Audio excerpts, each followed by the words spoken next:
بسم اللہ الرحمن الرحیم۔ السلام علیکم ورحمۃ اللہ وبرکاتہ۔ میں زبیر خان ہوں اور آپ میرا ویلاگ دیکھ رہے ہیں۔ افغانیوں پر کریک ڈاؤن،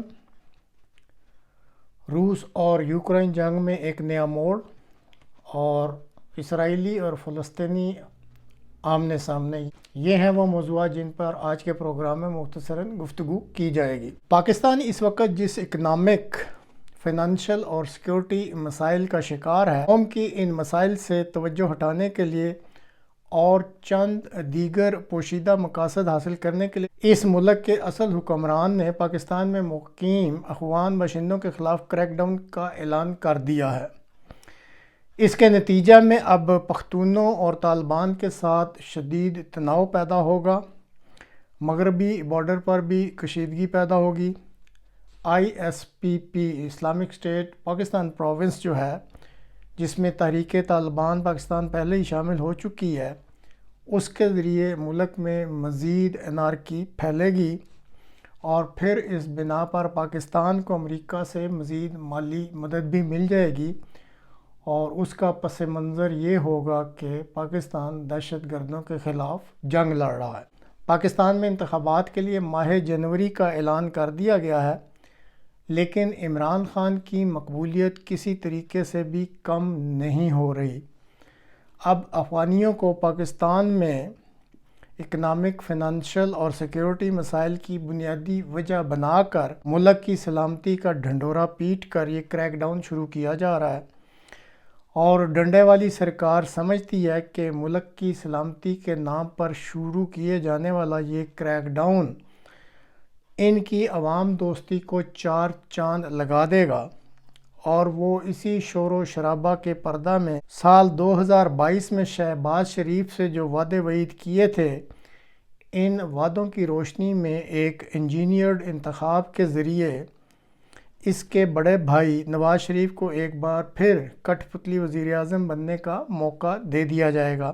اب اس سارے کھیل کے دو اور بھی بڑے مقاصد ہیں: اسرائیل کو تسلیم کرنا اور بھارت کے ساتھ کاروباری اور دیگر تعلقات کو نارمل کرنا۔ افغان کریک ڈاؤن کے ساتھ ساتھ اصل حکمران کی گڈ ریپوٹیشن میں بھی اضافہ کیا جا رہا ہے۔ ڈالرز کے ساتھ ساتھ دیگر اشیاء کی اسمگلنگ کی روک تھام اور دیگر اچھے کاموں کا کریڈٹ بھی اسی اصل حکمران کو دیا جا رہا ہے۔ بہرحال پاکستان میں جس کے پاس جادو کی چھڑی ہوتی ہے اسی کی چلتی ہے۔ یہ علیحدہ بات ہے کہ زمینی حقائق کا کبھی بھی درست ادراک نہیں کیا جاتا، اور پھر لانگ رن میں قوم اور ملک کا نقصان ہوتا ہے۔ لیکن یہ اچھی بات ہے کہ ایسی حرکتوں سے بہرحال انکل سام جو ہیں وہ خوش ہو جاتے ہیں۔ یوکرینی جنگ جو ہے، ہر قسم کی مشکلات کے باوجود ابھی تک جو یوکرینی صدر ہیں وہ امن بات چیت شروع کرنے کے موڈ میں نہیں ہیں، اور آخر دم تک جنگ لڑنا چاہتے ہیں۔ دوسری طرف امریکی صدر بائیڈن کا دوبارہ انتخاب بھی یوکرین جنگ سے جڑ سا گیا ہے۔ اگر امریکہ کا اس جنگ میں بھی وہی حال ہوا جو 2 سال قبل افغانستان میں ہوا تھا، تو پھر کہتے ہیں no chance for mister Joe Biden. پہلے جو ایک کاؤنٹر آفینسو شروع کیا گیا تھا، اس میں فوجی ساز و سامان کے بہت بڑے نقصان کے ساتھ ساتھ 20,000 کے قریب یوکرینی فوجی ہلاک یا زخمی ہو چکے ہیں۔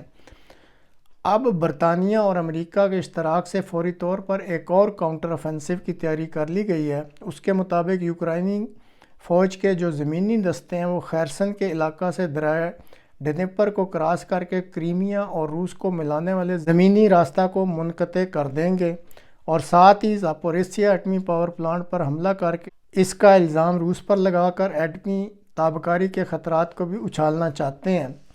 فضائی مدد کے لیے برطانوی ٹائفون لڑاکا طیارے جو یورو فائٹر جیٹ کہلاتے ہیں، ان کو برطانوی پائلٹ کسی دوسری ملک میں بیس بنا کر یوکرینی فوج کو ایئر کور دیں گے۔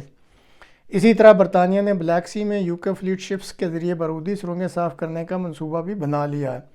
اب روس ان سارے منصوبوں سے اچھی طرح باخبر ہے، اور اسی لیے امریکہ اور برطانیہ کو سبق سکھلانے کے لیے روس نے 1 اکتوبر کو انتہائی مؤثر 5 فضائی حملے جو ہیں وہ یوکرین کی مختلف جگہوں پر کیے ہیں، اور ان حملوں میں یوکرین میں موجود ملٹری ڈیپو، ریٹروفٹ اور مینٹیننس ڈیوائسز، یہ ریٹروفٹ ڈیوائسز وہ ہوتی ہیں جو کہ جب یہ ملٹری کی گاڑیاں چلتی ہیں تو جو ایمیشن ہوتا ہے بھاپ یا دھوئیں کا، تو اس کو کنٹرول کرنے کے لیے جو ڈیوائسز لگائی جاتی ہیں ان کو ریٹروفٹ ڈیوائسز کہتے ہیں۔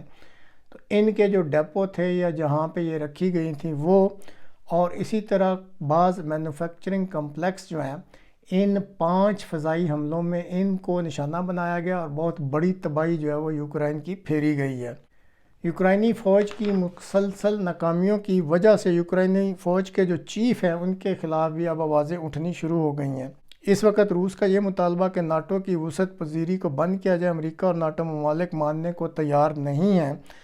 دوسری طرف امریکہ اور ناٹو اپنی پراکسی جنگ ہار چکے ہیں۔ روس کی فوجی افرادی قوت اور جنگی ساز و سامان بھی بڑی تعداد میں ختم ہو رہا ہے۔ اب بین الاقوامی ماہرین کے مطابق کسی قسم کے آرمز کنٹرول ایگریمنٹ کے ذریعے جو امریکہ، روس اور ناٹو ممالک کو قابل قبول ہو، ایک ممکنہ صورت بن سکتی ہے جو کہ اس فضول سی جنگ کو بند کرنے میں مدد دے سکے اور اس خطہ میں جو ہے وہ امن بحال ہو سکے۔ ناظرین، آج ہفتہ کا روز ہے اور یہ آج کا روز جو ہے وہ اسرائیل کے کیلنڈر میں یام کپور کا دن کہلاتا ہے اور یہ ان کا ایک انتہائی مقدس دن ہوتا ہے۔ آج کے مقدس دن ہی 50 سال قبل سن 1973 میں مصری افواج نے ایک بلٹس کریگ یعنی فوری حملہ کر کے اسرائیل کو ناکوں چنے چبوا دیے تھے۔ پھر امریکہ کی دھمکی پر جو مصری افواج ہیں انہوں نے علاقہ جو ہے وہ خالی کیا تھا۔ تو آج اس یام کپور وار کی جو ہے 50ویں سالگرہ تھی۔ تو آج صبح غزہ کی جو پٹی ہے جہاں پہ کہ فلسطینیوں کی جو افواج، دفاعی افواج جو کہ حماس کے نام سے جانی جاتی ہیں، انہوں نے تقریباً 2000 کے قریب جو راکٹ ہیں وہ فائر کیے ہیں اسرائیل پر، اور اسی طرح پھر انہوں نے زمینی، فضائی اور سمندری راستے سے بھی اسرائیل میں گھس کر حملے کیے ہیں۔ اب تک کی جو رپورٹ ہے جب کہ یہ ویڈیو ریکارڈ کی جا رہی ہے، اسرائیل کے 40 کے قریب ہلاکتیں ہو چکی ہیں اور تقریباً 900 کے قریب افراد زخمی ہو چکے ہیں۔ اسرائیل نے بھی جو ابھی حملہ کیا ہے تو اس کے نتیجہ میں اب تک 200 کے قریب فلسطینی جو ہیں وہ ہلاک ہو چکے ہیں اور 2000 کے قریب فلسطینی جو ہیں وہ زخمی ہو چکے ہیں۔ اسرائیل کے وزیر اعظم نے اعلان کیا ہے کہ اس وقت اسرائیل جنگ کی حالت میں ہے اور انہوں نے یہ بھی دعویٰ کیا ہے کہ اس دفعہ وہ فلسطینیوں کو اور حماس کو غزہ پٹی میں ایسا سبق سکھلائیں گے کہ وہ ساری عمر یاد رکھیں گے کہ انہوں نے یہ کون سی غلطی کی ہے۔ تو ناظرین، یہ آج ایک نئی ڈیولپمنٹ ہو گئی ہے اور ایک نئی جنگ کی شروعات ہو گئی ہیں۔ تو اب ایسے اسلامی ملک جو کہ پر توڑ رہے تھے اور جن میں پاکستان بھی شامل ہے کہ انہوں نے اسرائیل کو اب تسلیم کرنا تھا، ساری تیاری مکمل ہو چکی تھی۔ تو اب یہ جو آج کی ڈیولپمنٹ ہے اس کی روشنی میں دیکھتے ہیں کہ ان اسلامی ملکوں کا اب کیا رویہ ہوگا اور آگے صورتحال جو ہے وہ کیسے چلے گی۔ آج تک کے لیے اتنا ہی، اگلے پروگرام تک کے لیے اجازت دیجیے، خدا حافظ۔